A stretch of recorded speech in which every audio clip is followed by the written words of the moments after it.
Bonjour mon frère, ma sœur, j'espère que tu vas bien par la grâce du Seigneur. Me voici devant toi ce matin avec une parole, une pensée et une prière. Nous abordons une nouvelle semaine et je l'espère une semaine qui vous fera du bien.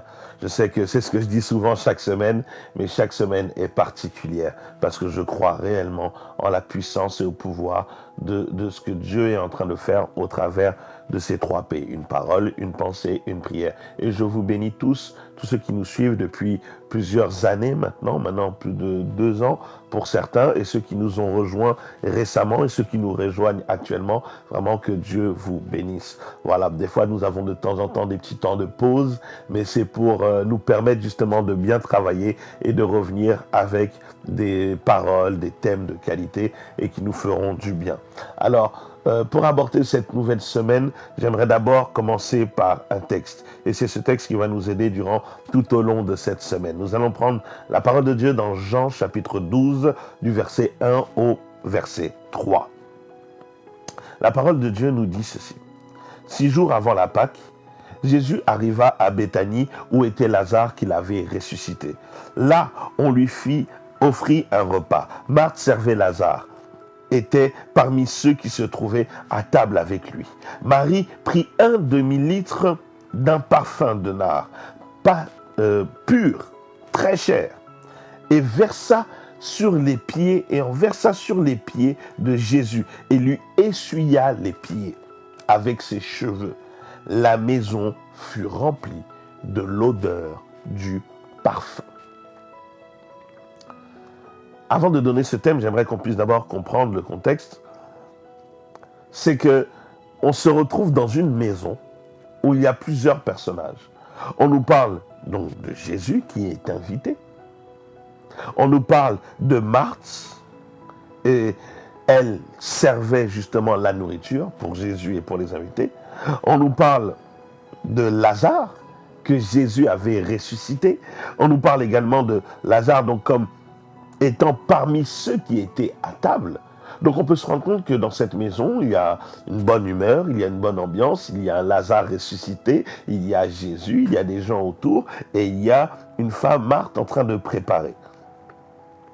Mais en réfléchissant un peu à cette histoire et en m'imaginant un peu, en visualisant un peu la scène, je me suis posé un peu plusieurs questions. Comment Lazare, toi qui es ressuscité, tu n'as pas seulement vécu un miracle, mais toi-même, tu es le miracle. Toi-même, tu as vécu le miracle. Tu te contentes juste d'être avec ceux qui sont à table.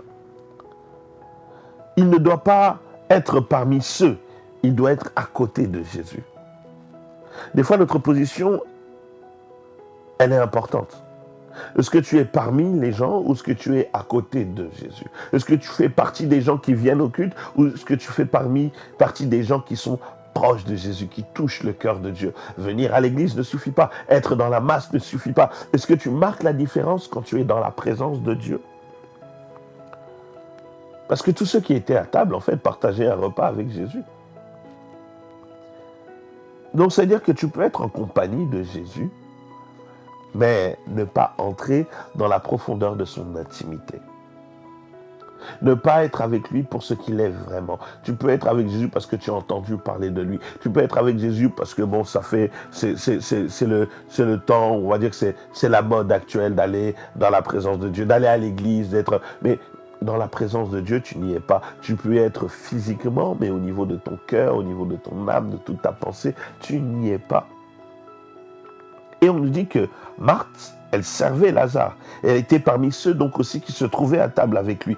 Marthe, elle est serviable comme tout. On en a déjà parlé. Elle sert son frère. Elle sert ceux qui sont à table avec lui. Elle sert Jésus. Donc elle sert tout le monde. Marthe est au service. C'est elle qui a fait à manger. C'est elle qui a mis la table. C'est elle qui a tout préparé. C'est elle qui fait un peu de service traiteur. Elle fait le service, tout est parfait, tout est bien assaisonné, la nourriture, tout sent bon, la sauce est bonne, la viande est bonne, la nourriture est bonne, tout est bien. On dirait que tout est parfait, tout a été bien préparé, ficelé. Mais tout d'un coup, on nous parle d'une femme, excusez-moi, qui fait irruption. Marie, une personne qui n'était pas invitée quand on regarde le texte. Une personne qui s'est introduite dans la maison. Comment? Je ne sais pas. Est-ce qu'elle a toqué? Est-ce qu'on lui a ouvert la porte? Est-ce qu'elle-même, elle a ouvert la porte? Est-ce qu'elle était connue de ces gens-là? Est-ce qu'elle était invitée par ces gens-là? Je ne pense pas qu'elle était invitée. Mais elle vient, elle fait irruption et elle vient interrompre le repas. Et qu'est-ce qu'elle fait? Elle ne parle pas. Elle vient, elle déverse le parfum qui lui a coûté cher et elle le déverse aux pieds de Jésus. Et à cette époque, ce parfum-là était très cher. Alors que Marthe a commencé par le servir, elle, Marie, quand elle vient, elle verse le parfum. J'aimerais avancer cette phrase en disant, on ne commence pas par servir Dieu, on commence par l'adorer. Et mon thème cette semaine, c'est adore Dieu. Adore Dieu. Adore Dieu. Ne commence pas par le servir. Ne commence pas par te précipiter à faire les choses pour que Dieu apprécie ce que tu es en train de faire, pour que Dieu te donne un bon point. Non, commence d'abord par l'adorer, par lui exprimer ce que tu as dans le cœur. Commence d'abord par lui ouvrir ton cœur. Commence d'abord par lui ouvrir ton âme. Commence d'abord par exprimer ton amour et ta reconnaissance. Ne reste pas comme un Lazare assis à table. Ne reste pas comme une Marthe en train de t'agiter, en train de servir. Non, commence d'abord par donner ton cœur à Dieu. Commence d'abord par l'adorer. Combien on ne s'est pas précipité dans le service au lieu d'abord de l'adorer. On sait servir, on sait faire à manger, on sait faire les choses, on sait présenter, on sait organiser, on sait tout bien faire, on sait avoir une bonne organisation, on sait tout bien organiser nos vies, nos emplois du temps. Tout est carré, tout est parfait, tout est synchronisé. Il n'y a rien qui déplace. Mais quand Dieu est là, laissons un peu notre synchronisation, notre organisation. Prenons le temps de l'adorer. Cette femme, quand elle arrive, elle bouleverse tout ce qui a été prévu. Je ne sais pas s'ils étaient à l'entrée, au plat ou au dessert, mais quand elle vient, elle n'en a que faire. Elle, ce qu'elle voulait, c'était adorer Dieu. Mon frère, ma soeur, est-ce que tu peux arriver des fois, même si tout est protocolaire, même si tout est habituel, tu viens, tu te dis non, Seigneur, tout ce que je veux, c'est t'adorer. Mon frère, ma soeur, est-ce que tu peux bouleverser même des fois tes programmes de prière? Tu as l'habitude de dire, je commence d'abord par dire merci, par rendre grâce à Dieu, par dire merci, par demander pardon pour le péché, demander que Dieu m'aide, demander que Dieu me soutienne, et tu finis, le sang de Jésus, amen. Tout est trop bien calculé. Il y a des moments, viens, bouleverse tout ton service de prière et viens adorer Dieu. Parce qu'il y a des moments, tu peux simplement venir, même dans sa présence, et dire, Seigneur, je ne vais rien te demander aujourd'hui. Je veux juste t'adorer. Je veux déverser mon parfum. Je veux déverser ma vie. Je veux déverser mon odeur. Je veux déverser ma personne. Je veux tout déverser au-devant de toi. Est-ce que tu peux commencer par adorer Dieu? Des fois, c'est une notion qu'on oublie. On veut servir Dieu. Mais est-ce qu'on l'adore encore? Est-ce qu'on adore celui qu'on sert? Est-ce qu'on lui ouvre notre cœur? Est-ce qu'on casse tout ce qu'on a pour lui? Est-ce qu'on se brise en deux pour lui? Est-ce qu'on laisse notre cœur se déverser pour lui? Et c'est là tout l'objet de notre méditation cette semaine.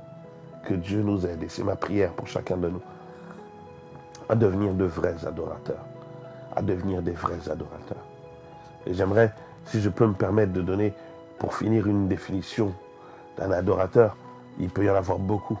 Mais un adorateur, c'est celui qui est conforme à celui qui l'adore. Celui qui fait comme celui qui l'adore. Celui qui ressemble à celui qui l'adore. Ce n'est pas d'abord le service, c'est d'abord l'être. Apprenons à redevenir des vrais adorateurs.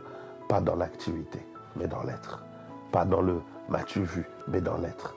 Pas dans le service, mais dans l'être. Pas dans le fait d'être assis à l'église, mais dans l'être. Dans l'être. Ça va au-delà. Et on le verra cette semaine. Au-delà de l'activité. Au-delà juste d'être présent. C'est une histoire de cœur. Inclinons nos têtes. Père, nous venons devant toi ce matin. Et à cet instant précis. Afin de réapprendre. Et demander à ton esprit de nous réapprendre à redevenir des adorateurs. On a peut-être commencé par faire beaucoup de choses, alors que nous devions tout simplement commencer par t'adorer. Seigneur, réapprends-nous à t'adorer, en esprit et en vérité. Que toute la gloire te revienne, au nom de Jésus. Et nous disons Amen. Passe une excellente journée, mon frère, ma soeur. Un très bon début de semaine. Et nous nous retrouvons demain pour la suite. Que Dieu te bénisse. Mais surtout, n'oublie pas que Dieu est un bon Dieu. Amen.